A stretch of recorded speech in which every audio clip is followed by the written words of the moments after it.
যাচাই বাছাই ঢাকা 17 ও বগুড়া 6 আসনে বিএনপির ভারপ্রাপ্ত চেয়ারম্যান তারেক রহমানের মনোনয়নপত্র বৈধ ঘোষণা করা হয়েছে। ঢাকা 15 আসনে মনোনয়ন গৃহীত হয়েছে জামায়াতের আমির ডাক্তার শফিকুর রহমানের। ঢাকা 11 আসনে এনসিপির আহ্বায়ক নাহিদ ইসলামের মনোনয়নপত্র বৈধতা পেয়েছে। ভোটারের তথ্যে ত্রুটি থাকায় ঢাকা 9 আসনে স্বতন্ত্র প্রার্থী ডাক্তার তাসনিম জারা এবং স্বাক্ষরে গরমিল থাকায় চট্টগ্রাম 5 আসনে ব্যারিস্টার আনিসুল ইসলাম মাহমুদের মনোনয়ন বাতিল করেছেন রিটার্নিং অফিসার। এদিকে বগুড়ায় বাতিল হলো ঢাকা 18 আসনে মাহমুদুর রহমান মান্নার মনোনয়ন বৈধ ঘোষণা করা হয়েছে। মিজান শাহজাহানের রিপোর্ট।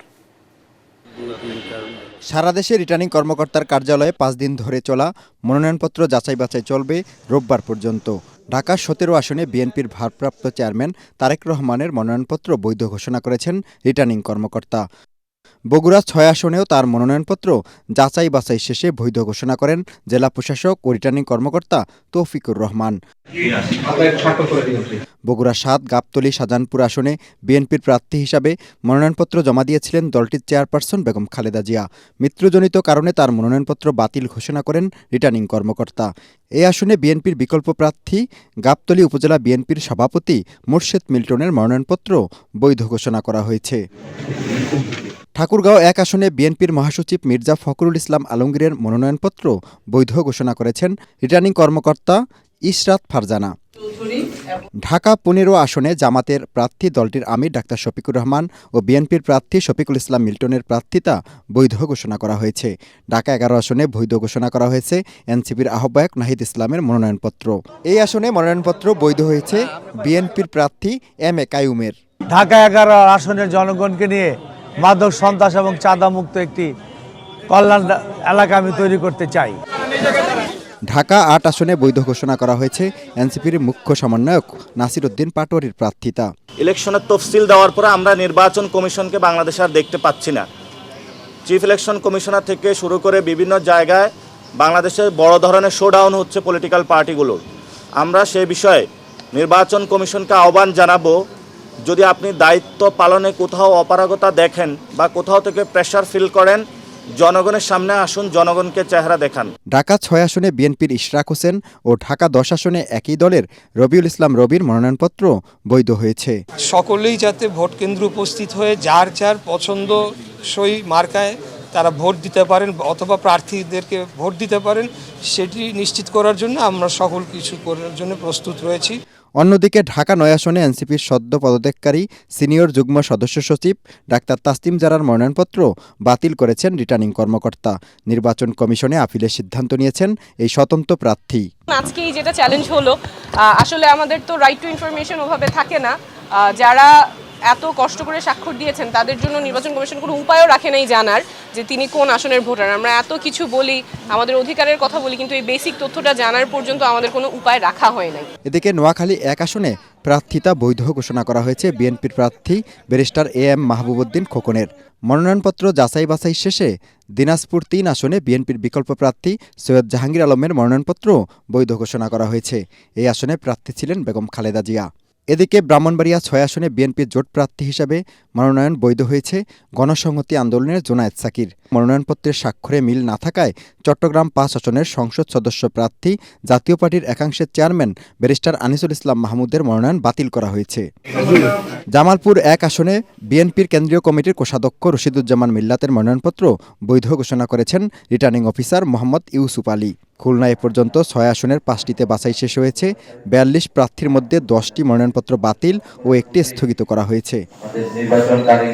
পঞ্চগড় 1 আসনে 11 দলীয় জোটের প্রার্থী হিসাবে এনসিপির মুখ্য সংগঠক সার্জিস আলম, বিএনপির কেন্দ্রীয় কমিটির আন্তর্জাতিক বিষয়ক সম্পাদক ব্যারিস্টার নওশাদ জমিরের মনোনয়নপত্র বৈধ ঘোষণা করেছেন রিটার্নিং কর্মকর্তা। মামলা সংক্রান্ত জটিলতার কারণে সাতক্ষীরা 1 আসনে বিএনপির প্রার্থী হাবিবুল ইসলাম হাবিবের মনোনয়ন স্থগিত করা হয়েছে। বরিশাল 2 আসনে বিএনপির মনোনীত প্রার্থী সর্দার শরফুদ্দিন আহমেদ সান্টু ও একই আসনে জামাতের প্রার্থী আব্দুল মান্নানের মনোনয়ন স্থগিত করেছেন রিটার্নিং কর্মকর্তা খায়রুল আলম সুমন। যশোর 5 ও 6 আসনে জাপা ও ইসলামী আন্দোলনের প্রার্থীসহ 6 জনের মনোনয়ন বাতিল করেছেন রিটার্নিং কর্মকর্তা। বেগম খালেদা জিয়ার আদর্শ, জনগণকে দেয়া অঙ্গীকার সহ তার দেখানো পথ ধরে বিএনপির ভারপ্রাপ্ত চেয়ারম্যান তারেক রহমানের নেতৃত্বে দেশ এগিয়ে যাবে বলে মন্তব্য করেছেন দলের সিনিয়র যুগ্ম মহাসচিব রুহুল কবির রিজভী। সদ্য প্রয়াত দলের চেয়ারপারসনের কবর জিয়ারত শেষে তিনি কথা বলেন। এদিকে 3 দিনের রাষ্ট্রীয় শোক শেষ হলেও খালেদা জিয়ার সমাধি ঘিরে শোকার্ত মানুষের ভিড় কমেনি। আরও জানাচ্ছেন মুশফিকুর রহমান। বিএনপি চেয়ারপারসন বেগম খালেদা জিয়ার মৃত্যুতে 3 দিনের রাষ্ট্রীয় শোক পালন শেষ হলেও তার সমাধি ঘিরে শোকার্ত মানুষের ঢল থামেনি। ঘন কুয়াশা আর কনকনে শীত উপেক্ষা করে প্রিয় নেত্রীর কবর জিয়ারত করতে রাজধানী ছাড়াও দেশের বিভিন্ন প্রান্ত থেকে ছুটে আসছেন সর্বস্তরের মানুষ। প্রিয় নেত্রীর কবরের পাশে দাঁড়িয়ে চোখের পানি ধরে রাখতে পারছে না অনেকেই। ফাতিহা পাঠ আর দোয়া মোনাজাত করছে বিএনপির অঙ্গ সংগঠন সহ নানা শ্রেণী পেশার মানুষ। ভাঙা ঘর থেকে ধরে রাজপথে নেমে আমাদের জন্য যা করণীয় দরকার ছিল দেশ এবং মাটি, মানুষের নেত্রী হিসাবে আমরা ওনাকে শ্রদ্ধা করি এবং ভালোবাসি। ভালোবাসার টানে আসছি, তার জন্য দোয়া করতে। খুব খারাপ লাগছে, আমরা তো কৃষক মানুষ, আমরা আসতে পারি নাই, তবে আমরা যাই কালকে রাত্রে আসছি তার জন্য যাই দোয়া করতে। সে আমাদের যা দিয়ে গেছে আমরা তার ঋণ কখনো শোধ করতে পারবো না। আসলে সে আমাদের নারী জাতির গর্ব। বাপ যেরকম ছেলেও সেরকম, মা যেরকম ছেলেও সেরকম। আশা করি ইনশাল্লাহ শূন্যস্থান পূর্ণ হবে। নেতাকর্মীদের নিয়ে বেগম খালেদা জিয়ার কবরে শ্রদ্ধা জানাতে আসেন জাতীয়তাবাদী মহিলা দল। শেখ হাসিনা সরকার ইচ্ছাকৃতভাবে কারাগারে বেগম খালেদা জিয়াকে ভুল চিকিৎসার মাধ্যমে মৃত্যুর দিকে ঠেলে দিয়েছিল বলে অভিযোগ করেন বিএনপির নেতারা। জনগণের প্রত্যাশা পূরণে তারেক রহমান বাবা মায়ের আদর্শ ধারণ করে দেশকে এগিয়ে নিয়ে যাবেন বলে প্রত্যাশার কথা জানান দলের সিনিয়র যুগ্ম মহাসচিব রুহুল কবির রিজভী। বেগম খালেদা জিয়া যে আদর্শ, যে নৈতিকতা, যে অঙ্গীকার জনগণের কাছে দিয়েছিলেন, তার দেখানো পথ দিয়ে এগিয়ে গেলেই আমরা গণতন্ত্র সমুন্নত রাখতে পারবো, আমরা দেশের পতাকাকে ধরে রাখতে পারবো, স্বাধীনতাকে ধরে রাখতে পারবো, সার্বভৌমত্বকে ধরে রাখতে পারবো। এবং তার জ্যেষ্ঠ পুত্র বিএনপির ভারপ্রাপ্ত চেয়ারম্যান জনাব তারেক রহমান, তার যে পতাকা তিনি হাতে নিয়েছেন, তার মায়ের প্রদর্শিত পথ ধরেই তিনি এগিয়ে নিয়ে যাবেন এই দেশকে। তিনি দলের জন্য কাজ করেছেন, দেশের জন্য কাজ করেছেন, দেশকে তিনি কোনো বিপদে কিন্তু দেশ ছেড়ে চলে যান নাই। তো সেই শিক্ষায় শিক্ষিত আমরা অবশ্যই এটা কোনো রকমের ব্যাঘাত ঘটবে না, বরং আরো শক্তিতে পরিণত হয়ে সাধারণ জনগণই আমাদের পক্ষে কাজ করবে ইনশাল্লাহ। পরে শ্রমিক দলের নেতাকর্মীদের নিয়ে বিএনপির প্রয়াত 2 প্রধান শহীদ রাষ্ট্রপতি জিয়াউর রহমান এবং বেগম খালেদা জিয়ার কবর জিয়ারত করেন দলের স্থায়ী কমিটির সদস্য নজরুল ইসলাম খান। শ্রমজীবী মানুষের কল্যাণের জন্য অনেক কিছু তিনি করেছেন এবং তার বিশেষ গুরুত্বপূর্ণ হল শ্রম কল্যাণ ফাউন্ডেশন, লেবার ওয়েলফেয়ার ফাউন্ডেশন, যে ফাউন্ডেশনের তহবিলের ব্যবস্থা করে গেছেন তিনি। আজ কোটি কোটি টাকা সেই তহবিলে এবং তা দিয়ে দুস্থ শ্রমিকদের জন্য কল্যাণমূলক কাজ করা হয়। এই মানুষ দুজন আমাদের অত্যন্ত শ্রদ্ধার মানুষ, আমরা তাদের আত্মার মাগফিরাত কামনা করি। নতুন প্রজন্ম বেগম খালেদা জিয়ার আদর্শকে ধারণ করে দেশকে এগিয়ে নিয়ে যাবে, সেই প্রত্যাশাই করেন সমাধিতে আসা অসংখ্য মানুষ। বিএনপির ভারপ্রাপ্ত চেয়ারম্যান তারেক রহমানের একান্ত সচিব হিসেবে সাবেক সচিব এবিএম আব্দুস সাত্তার এবং প্রেস সচিব হিসেবে সাংবাদিক সালেহ শিবলিকে নিয়োগ দেওয়া হয়েছে। বিএনপির সিনিয়র যুগ্ম মহাসচিব রুহুল কবির রিজভীর সই করা প্রেস বিজ্ঞপ্তিতে এ তথ্য জানানো হয়। এবিএম আব্দুস সাত্তার বাংলাদেশ সরকারের সাবেক সচিব এবং সিনিয়র সাংবাদিক সালেহ শিবলি ঢাকা রিপোর্টার্স ইউনিটির সাবেক সাধারণ সম্পাদক ছিলেন।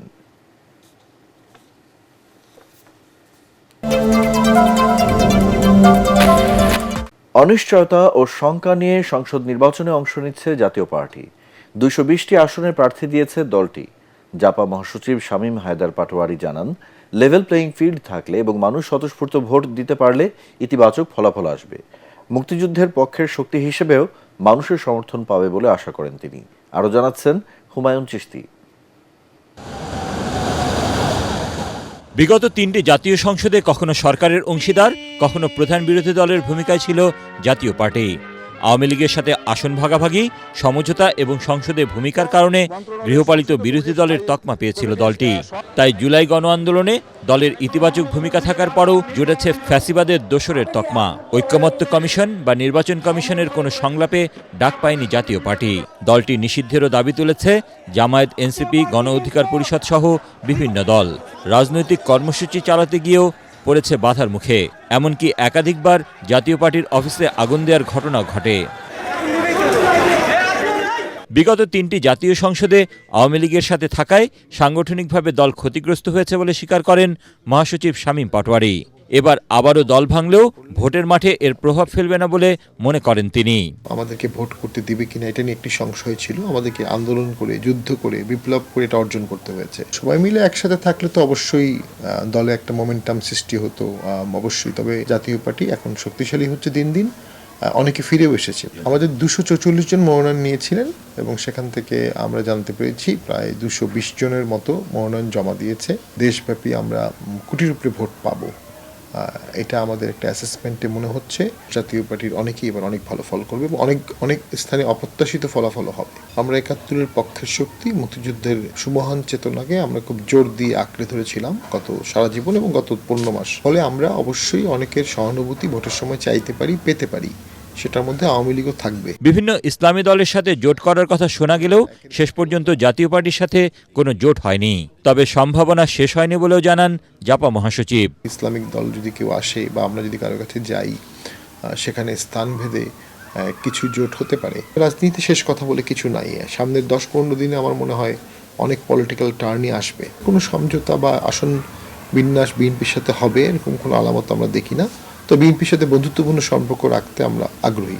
বিএনপি ডেসপারেটলি চাচ্ছে, জেনুইনলি চাচ্ছে জাতীয় পার্টি যেন ভোটে অংশগ্রহণ করে, কারণ জাতীয় পার্টি ভোটে অংশগ্রহণ না করলে ভোটের নিয়ন্ত্রকটা অনেক ক্ষেত্রেই জামাত বা অন্য ইসলামিক দল হয়ে যাবে। তারা যদি ভোট বর্জন করতে চায় তখন বিএনপি তাদের টার্মস মানতে বাধ্য হবে। শামীম হায়দার পাটোয়ারি বলেন, সারা দেশে জাতীয় পার্টির নেতাকর্মীরা একটি উৎসবমুখর ও অংশগ্রহণমূলক নির্বাচনের জন্য প্রস্তুত। নির্বাচনে সব দলের জন্য সমান সুযোগ নিশ্চিত করার দাবি জানান তিনি। রাজনৈতিক দলগুলো নিজেদের ইশতেহারে দেয়া প্রতিশ্রুতি পূরণে ব্যর্থ হলে নাগরিকদের আদালতে যাওয়ার সুযোগ থাকবে এমন বিধান ইশতেহারে রাখা উচিত হবে বলে মনে করেন সুশাসনের জন্য নাগরিক সুজন সম্পাদক ডক্টর বদিউল আলম মজুমদার। গণ অভ্যুত্থানের আকাঙ্ক্ষায় কেমন নির্বাচনী ইশতেহার চাই, এই শিরোনামে জাতীয় প্রেসক্লাবের সংবাদ সম্মেলনে তিনি কথা বলেন। সুজন সম্পাদক বলেন, গণভোটের ব্যাপারে দলগুলো হ্যাঁ বা নার পক্ষে সুস্পষ্ট অবস্থান ইশতেহারে দেখতে চায় জনগণ। আইনে না থাকলেও ভাতৃপ্রতিম সংগঠন হিসেবে দেশে বিদেশে অনেক সংগঠন রেখেছে দলগুলো। এগুলো বিলুপ্তির বিষয়ে দলগুলোর সুস্পষ্ট অবস্থান ইশতেহারে থাকা উচিত বলে মনে করেন বদিউল আলম মজুমদার। রাজনৈতিক দলগুলো যাতে স্বচ্ছ রাজনৈতিক দল হয়, গণতান্ত্রিক রাজনৈতিক দল হয়, তারা যেন তাদের নির্বাচনী ইশতেহারে তথ্য অধিকার আইনে রাজনৈতিক দলগুলোকে আইনের অধীনে অন্তর্ভুক্ত করার তারা সুস্পষ্ট অঙ্গীকার করে। রাজনৈতিক দলগুলো অস্পষ্টতা দূর করে তারা সুস্পষ্ট অবস্থান নেয়, তারা হার পক্ষে না হয় না হার পক্ষে।